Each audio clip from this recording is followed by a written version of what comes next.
So during this quarantine time, I encourage you guys to challenge yourselves. I'm gonna take a picture of my roommate's sister's junk, piece of trash car, honestly. It got stolen and into a field, so I guess it's not her fault.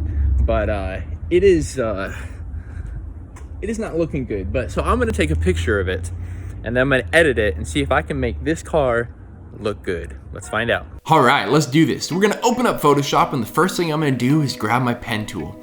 Now this tool just helps me to mask around the car carefully and get the defining edge as close as I possibly can. It also helps me to remove the foreground from the background, but I'll explain more why later. Next, I'm gonna grab my spot healing tool, and we're gonna get rid of these blemishes, this mud, this dirt, duct tape, reflections. Definitely get rid of this bird poop. We're pretty much giving it a virtual car wash. Let's get rid of these bolts, duct tape, broken pieces. This car, well, is in bad condition after being stolen. Let's get rid of these cracks, this twig that I should have just taken away before taking an actual picture. Good job, Richard. All right, now we're gonna bring down the hood.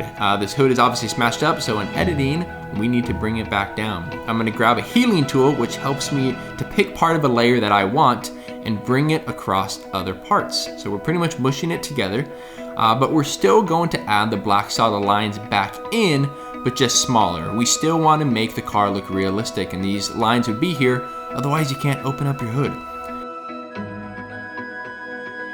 Now let's grab that pen tool again, and we are going to mask around the windows. When you take a picture of a car and you edit it, I think tinted windows always look a lot better. It's also going to take away a lot of that mud that I don't have to go in and spot heal throughout the entire thing.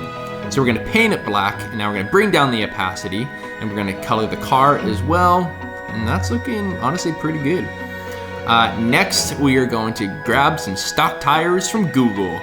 These are Honda Civic tires. I was going to painstakingly go in and do the tires myself, but that would have taken days, so why not just do it the easy way? We're going to bring down the coloring, make sure it actually looks good. Let's get rid of the rest of this mud. There we go. And now we're gonna feather the tires, make it blend in so it doesn't look so photoshopped. Next, like I talked about, we remove the foreground from the background. That way I can make the background blurry and really bring out the car. Next, we're gonna jump over into After Effects. Now in After Effects, all I'm gonna do is add some lens flares. I'm gonna do basic white lens flares because this car isn't gonna be anything fancy. It's not that style of a car. We're gonna rotate these, make them look more realistic. Now jump over to Lumetri, and this is the last program we're gonna use. We're just gonna really bring up the texture and clarity, coloring, and boom! That is our original. It looks beautiful, but not as beautiful as this.